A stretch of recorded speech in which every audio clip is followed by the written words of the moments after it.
Okay, hello everyone.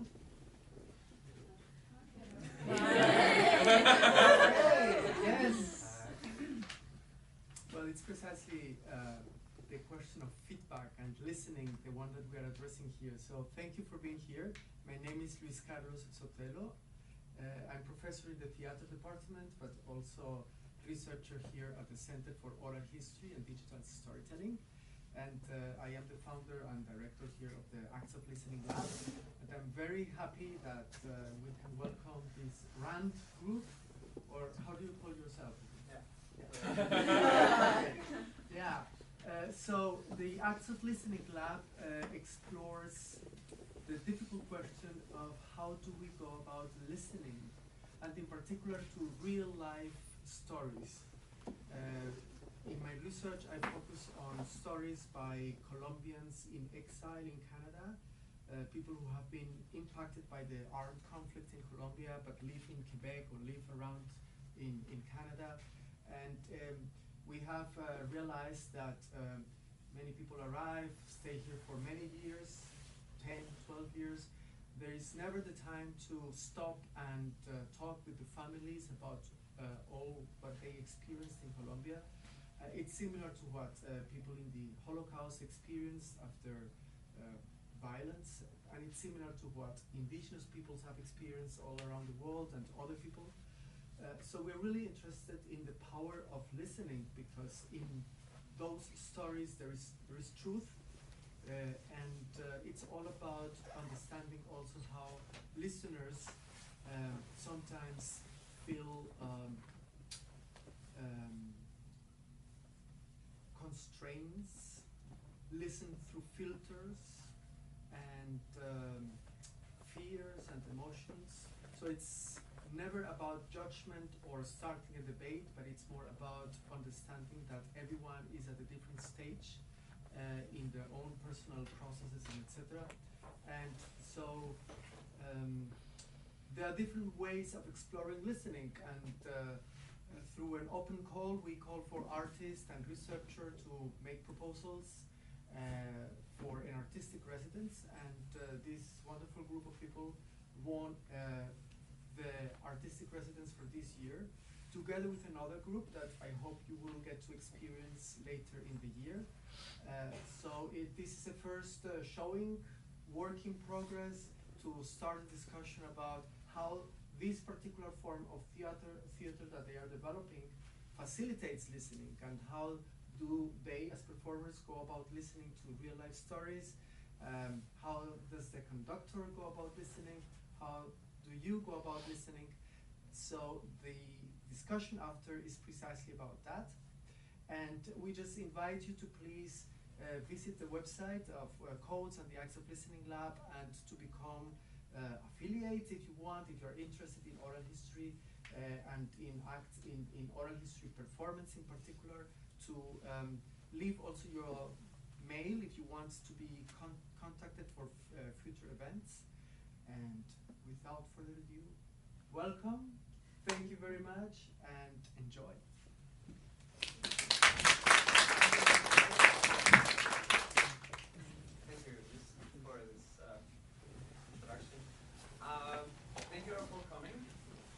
We are RAND. We have been working for the past 8 weeks, and we got to spend a week bringing in participants and listening to their stories and the points of conflict that they lived. Now, RAND, we've been working at this. We started working in 2017, and now we're seeing how we can apply that to conflict. Now, everybody encounters conflict in any way, in some way. And so it was interesting for us to find different ways that people were accessing conflict or had access to conflict in their lives. We didn't have time to put it our call, but we addressed different people that we knew or that we met that would feel compelled to come and share about their life and conflict. The people that we have 3 of the 5 participants here with us. We have Amin, we have Aurélie, Eden, who shared with us quite generously different aspects of conflict in their lives. We've gotten to review video material and interiorize a bit aspects of their body expression and how we can be better mirrors and better listeners of the stories that each person has. Throughout the evening, we're gonna go for stories from you.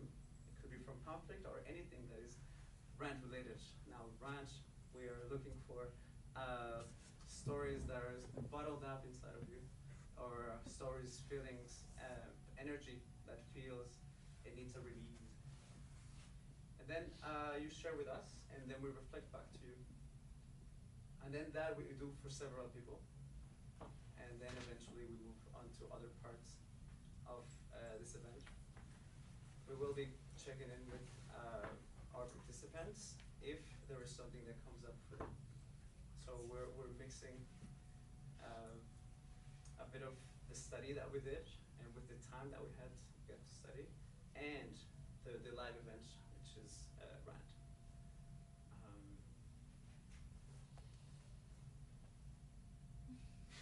So I've told you the kind of stories that we need. So if something comes up, we will prompt for anybody to share. Now, I'm just going to wait for it.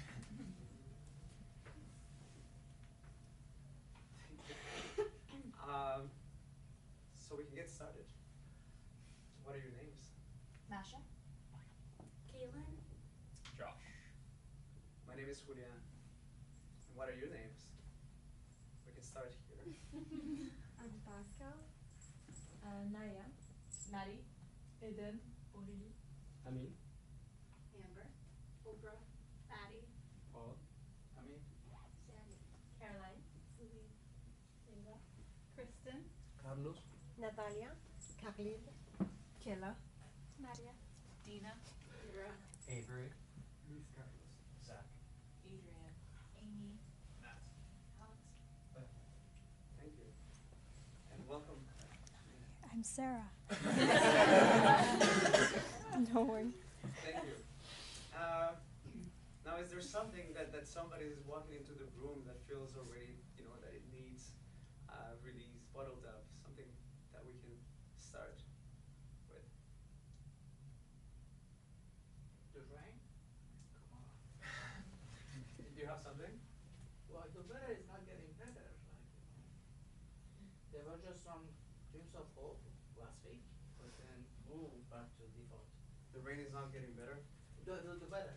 The weather, it's just rainy. And what happens when this is happening? So you open up to spring and you get excited, and then for 2-3 days the weather gets. You see the sun. You can just go out without your jacket, so it's all good. You get excited, and then boom, back to jacket. Sadness. The rain and all that. So. And you're saying this has been your situation has. But it's not fun. Just to put it mildly. To put it mildly, it's not fun. Is there anything else that you would like to add? I mean, for now that's good.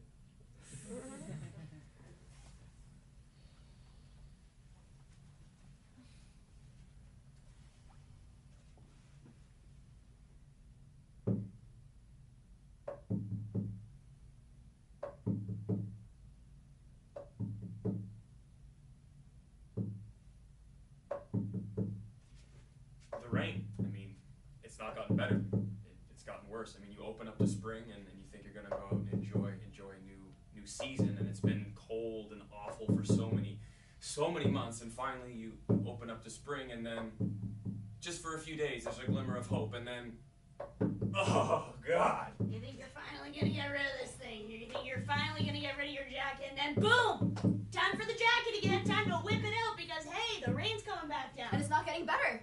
You think spring is coming, summer is coming, and then boom! Rain, rain, rain, rain, rain. And then boom, you're cold again, and it's just cold all the time. You can't even really step outside because there's wetness all around you, and you look at your feet, and you're wearing your thin shoes, your nice spring thin shoes, and they're fucking damp. It's so awful because all I want to do is be outside. I don't want to be inside anymore. I want to be outside. That's where I feel good about And it's myself. cold and it's wet and it's raining and it's raining and it's raining and it's cold and it's wet and it's raining and it's raining. You're opening up to spring and the weather's not getting any better.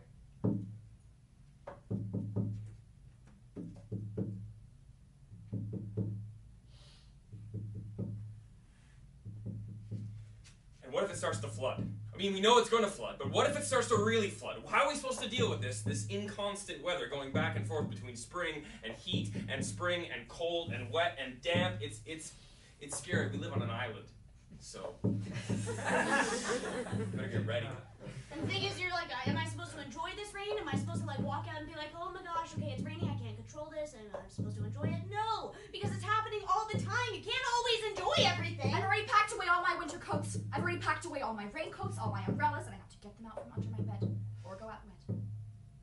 Go out wet. Pull out the umbrellas. Pull out the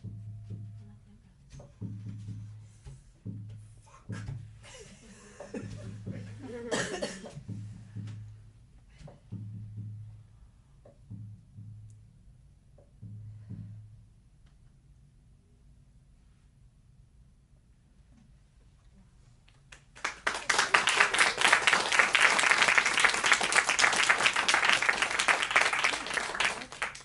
How was that for you? Very good, actually. She said, I just packed my stuff off. The act of listening was really good.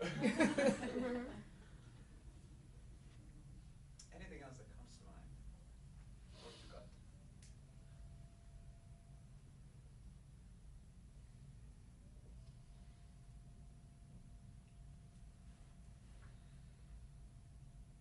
Come on, guys, we live in Montreal. There's places to complain. No.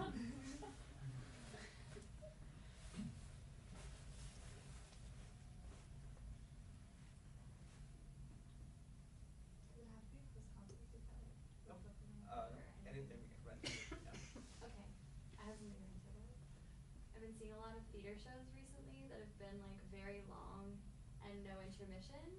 And I really, it makes me very mad actually that like, not only does it feel inaccessible because a lot of people can't actually sit for that long, there's no chance to take a break, and it also makes me feel a little like trapped, like people that are putting on the shows are scared that I'm gonna leave halfway. And I'm like, I would like to have the chance to leave halfway if you're not doing well, you know, or if I don't, you know, and yeah, I just think like they're getting longer and longer, and if, like I was told recently, like this is gonna be a 2.5-hour show, and you're not gonna get to leave, and it's like, my back, like, you know, a lot of people have scoliosis, and you can't, and you can't sit for that long, even if the chairs are comfortable, and then often people are trying to pack as many people in as they can, and so they put mats on the floor in front of the seats instead, and then all of a sudden you're sitting on the ground for 2 hours.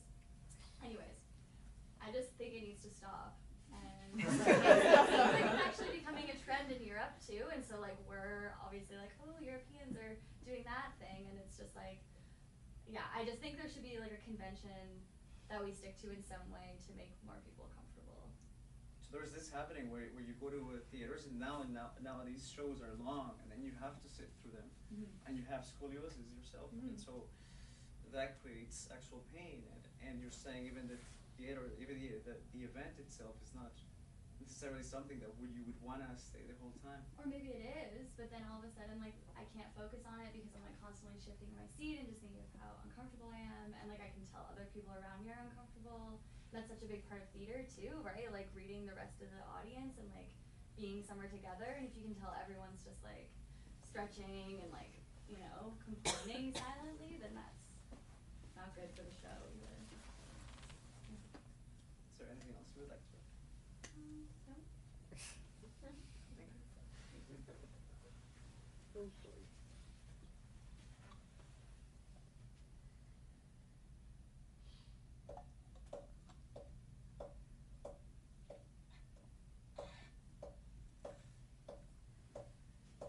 We're going to see a lot of theater lately, and there seems to be this convention nowadays that, you know, they're doing in Europe, and so of course in Canada we're doing it here too, and you know that we're going to watch a whole play, sit through a whole play without an intermission. It's going to be, and I was told ahead of time it'll be 2.5 hours, and I just think that it's really unfair because I get really uncomfortable, and I think it's actually quite inaccessible because most people can't sit for 2 hours without getting up. It should be accessible to people. There's people with problems that maybe they're not thinking of, like scoliosis.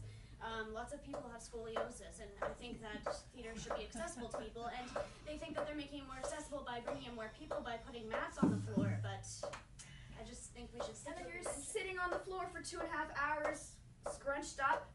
Your back's gonna start to hurt. And a massive part of theater is listening to the people in the room, being in a space together. But if you're all silently suffering, then that doesn't really make me want to stay. And it kind of puts you on edge, you know, you kind of feel everyone shifting and yawning, and like, oh, I start to cough, and then someone else coughs, and then there's this whole ring of coughing going on. It's like a cough vortex that we can't get out of because, and then, am I listening to the play? Am I actually enjoying it? It's not that I don't think I would enjoy it, it's just that I'm like trapped, and I can't get out, and it makes my body do weird compulsive things. That's what I hear when I see this. Silent complaining. It's just not fun when you're there to enjoy a show. And it's like theater artists are scared that I want to leave halfway. And it's like, well, if you're not doing a good job, maybe I do want to leave halfway. You know, it's like if you're not doing a good job, it's like, you know, it's like if you're not doing a good job, it's like, you know, it's like if you're not doing a good job, it's like, you know. It's like I need an escape. I need an escape. It's physical pain. A lot of people have Trapped. scoliosis, okay? Check it out. A lot of people have it. See this side? It's all tight, and this side's all open. It's awful. I want to get up and leave. Let me out of this theater. God, this play's so boring. Is that supposed to be a real set? I know I'm in a theater. This is so boring. They're getting longer and longer and longer and longer and longer and longer and longer and longer and longer.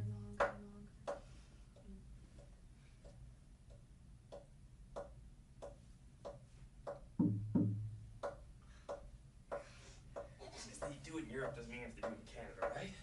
God, just because they do it in Europe doesn't mean we have to do it in Canada, right?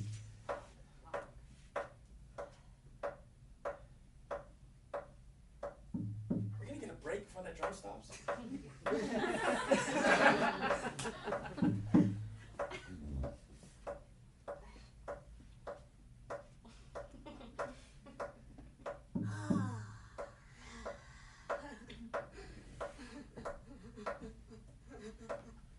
Just try to get one more person in. Just try to get one more person in. We gotta sell tickets. Our budgets. We're way over budget. Come on, get in, get in, get in, get in. Oh, this is art. We're all sitting there, silently suffering.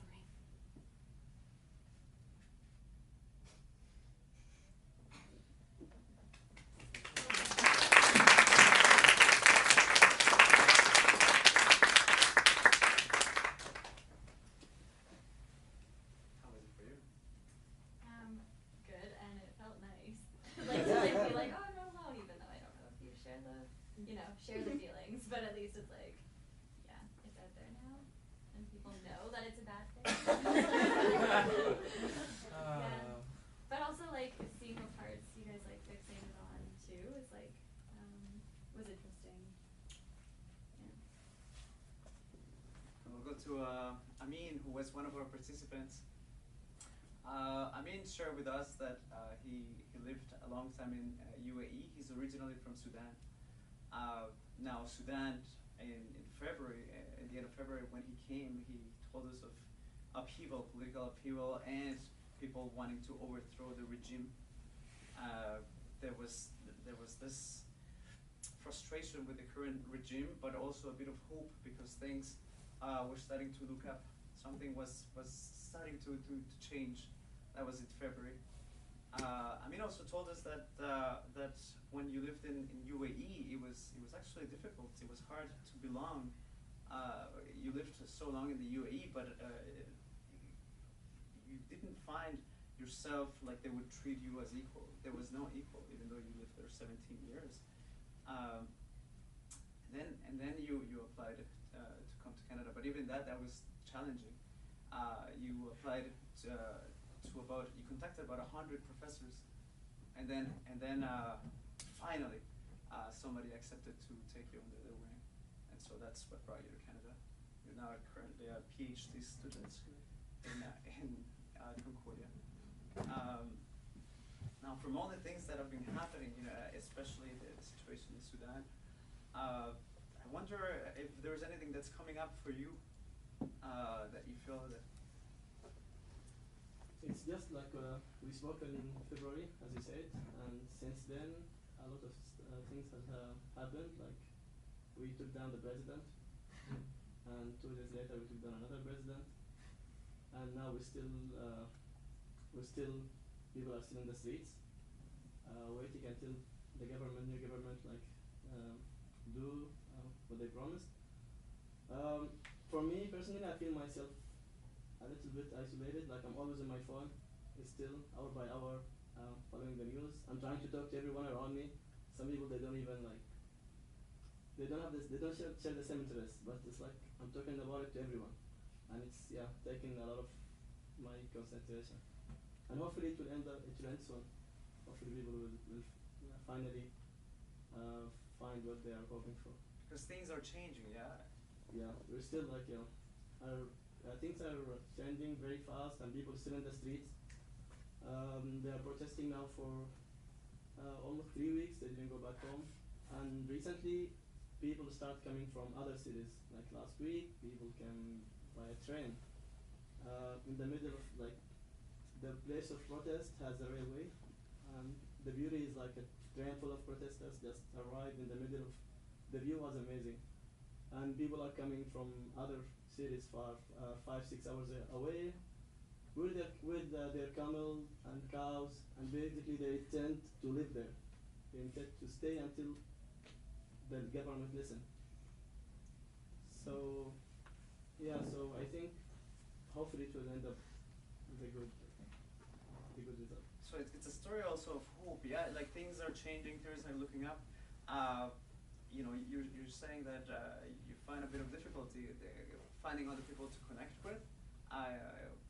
Here to tell them, hey, this is happening. So it's something exciting is happening to you, but you feel the distance. You feel there is a bit of a distance with Sudan, and not being there. Is there something there?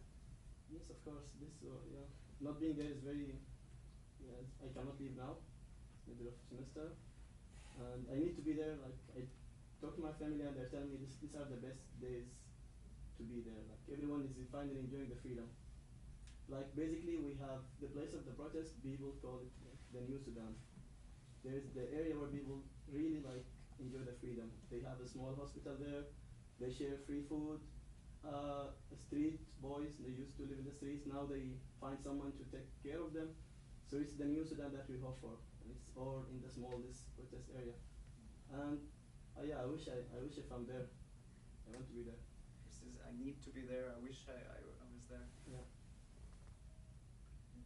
Is there anything else you would like to add? No.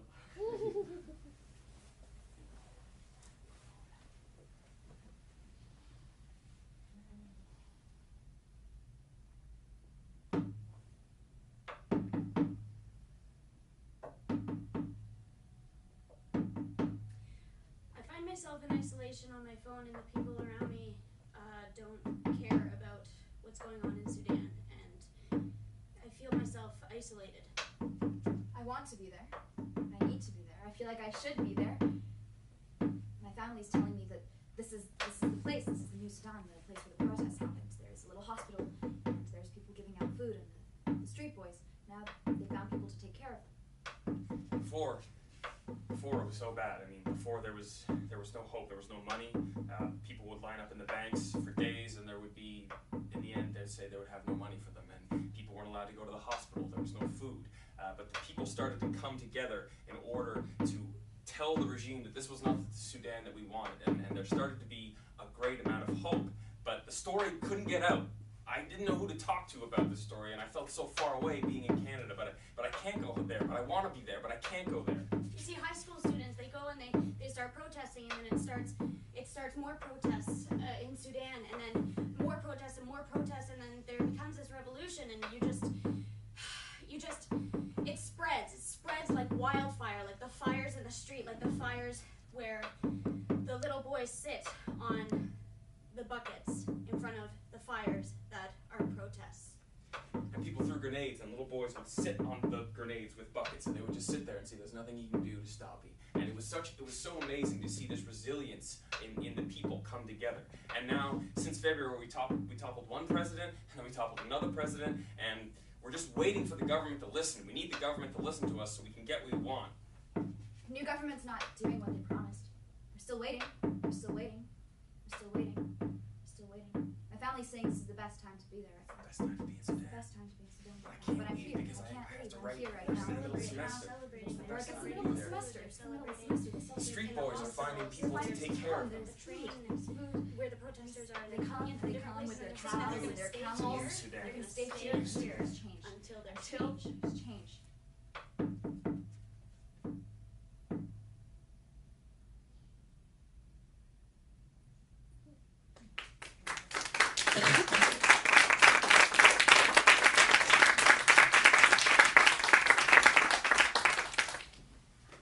That was nice. I don't have an experience. I've never been in a theater act before. But this is my it's a very good experience. Thank you. Is there anything else that comes up for other people? Here's one.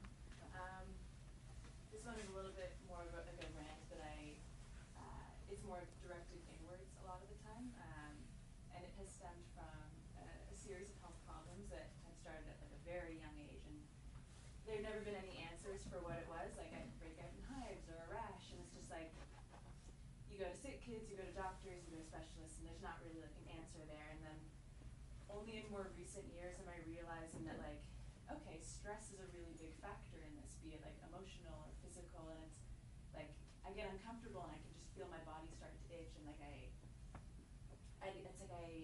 there's like a two parts to it where it's like there's this frustration that I don't have control over my body, and that like I'm moving away tomorrow, and like this build up to leaving, like I got shingles, my back is a mess right now, like I've been tearing my hands apart, and it's like I can't control it, and I try to like be zen about it and like meditate more and like be more okay with the state that I'm in. But that's like I'm trying to like force myself to believe this thing, and then I get angry when I'm not in that like wholly accepting state, because everything's like, you know, self-love and just accept yourself the way you are. And then like the other side of this fear is that like my body, like it'll keep failing me. Like this is going to be an ongoing thing for forever. And even I think it kind of might run in the family. Like my other sister, hers isn't like a skin illness, but she gets injured. She's torn both ACLs. She fractured her elbow in the winter. She's had a major concussion. Like she's always injured. I'm always sick, and it's always at these like emotional breaking points. And there's this thing where it's like, you know, I think I can change it, and I can approach stress and the way I live in a different way, but there's always that fear of like it's just gonna come back again. Like you're gonna get another parasite, or you're gonna like it's not gonna go away. And it's very frustrating, and then I get frustrated that I am frustrated, and it turns into a really fun cycle. But that's like the rant that I'll go through these periods of like I'm angry at myself about it, and then like I come into like a more peaceful state, and then I flare up again, and then I'm angry about it, and it's just like, okay, we're doing this again. Yes, that's my little thing to share with the room. So there's something that continuously comes back for Oh you. yeah, always. And then you hear, oh yeah,